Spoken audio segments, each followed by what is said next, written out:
Акбарс домнан Казандагы фатирларга ипотека 3,9%тан башлап, һәр кем өчен һәм бөтен чоргада. Сетевые насосы в количестве 4 штук. Каждый насос с производительностью порядка 1000 кубов. Бер насос 1000 куб күләмендә су булып чыгара. Гомумән алганда алар 4 булачак. Яңа станцияны искесе янында торгызалар. Төзелеш май аенда башланган.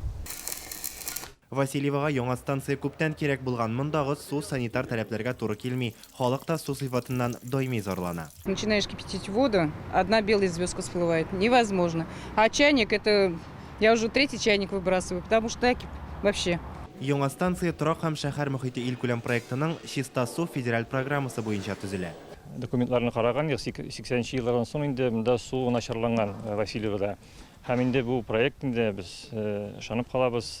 Өстен дә бу водозабор яңа әйбәт су бирегә булышыр. Бу объектның бәясе 139 миллион тәшкил итә. Яңа станциягә су бу территорияда урнашкан 6 артезиан коесыннан киләчәк. Иң элек су менә шушы яңа резервуарга керә. Анда булганып менгәннән соң ул бераз гына тына да, соңрак станциянең үзенә китә. Хәзер инде бина тулысынча диярлек әзер, анда бары тик җиһазлар гына урнаштырасы калган.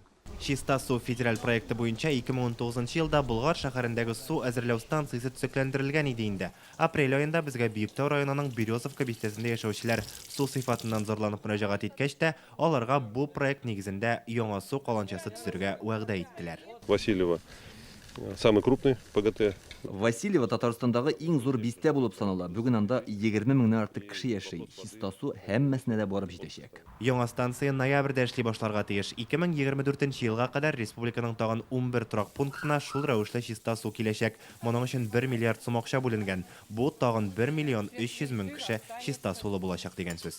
Яшел Үзән районыннан Илгиз Шәкүров, Марат Зәйдуллин, Яңа Гасыр каналы.